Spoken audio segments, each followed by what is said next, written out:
Oh, I didn't see you there. I've always wanted to try that.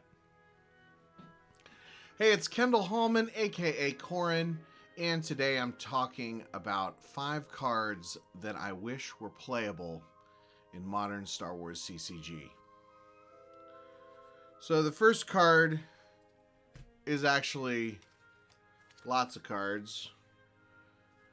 I'd really like it if creatures were playable. Such a cool idea. The Star Wars films have so many iconic moments involving creatures, from the Dianoga in the trash compactor, to the Space Slug, to the Rancor and the Sarlacc. Making a card type for the mysterious wild animals of the Star Wars universe was such a flavor win.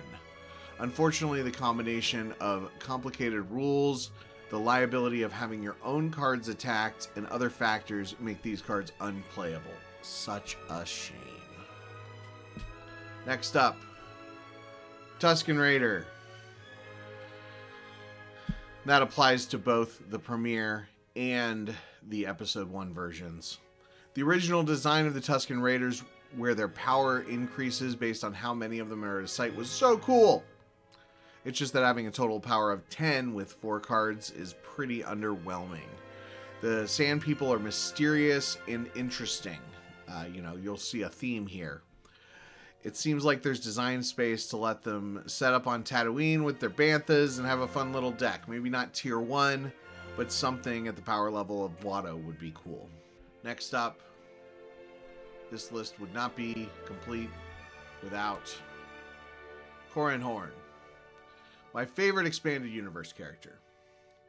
Corran Horn was created by Michael Stackpole and is featured in the X-Wing series of novels as well as iJedi, and he plays a role in much of the later expanded universe stuff as well. From his time as Corellian security officer, to his time as Rogue Squadron pilot, to his time as a Jedi, there's so much design space for him in Star Wars CCG. The card we have is okay. He's a spy, he handles undercover spies, and he draws on his own. Maybe he'll see some play now that his persona isn't covered by Jabba's Prize V.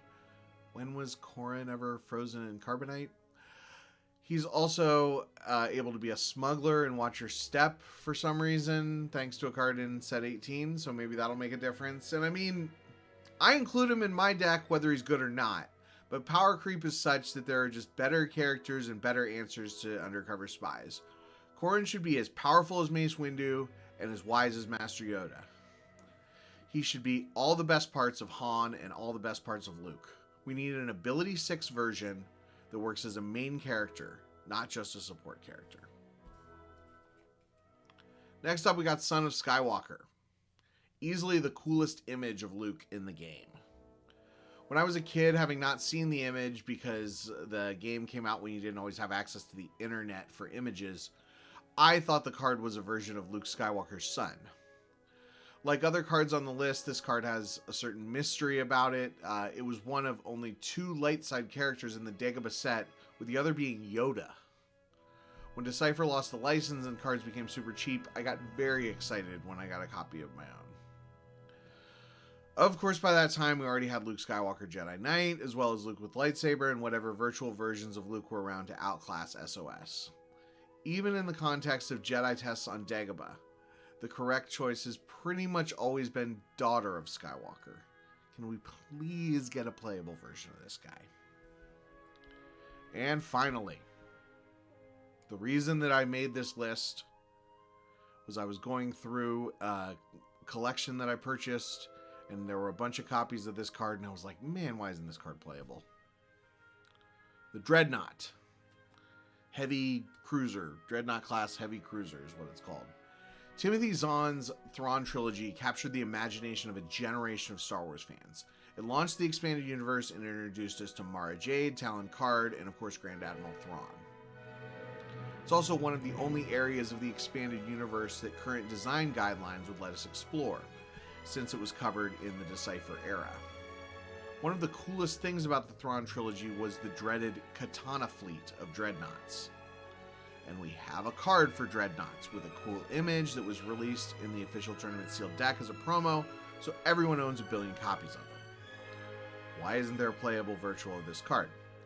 On top of everything else, This card captures the spirit of the game. I was just saying in Slack about how I wish more virtual cards led players to asking, what is that from? And seeking out a novel, a comic book, or even just a Wikipedia entry. Well, that's all I got. Thanks for watching. I do think the game is in a great spot right now. You can learn more about the volunteers that keep the game alive at starwarsccg.org. Play online at play.starwarsccg.org. And check out all my stuff at kindlecast.ninja. May the Force be with you.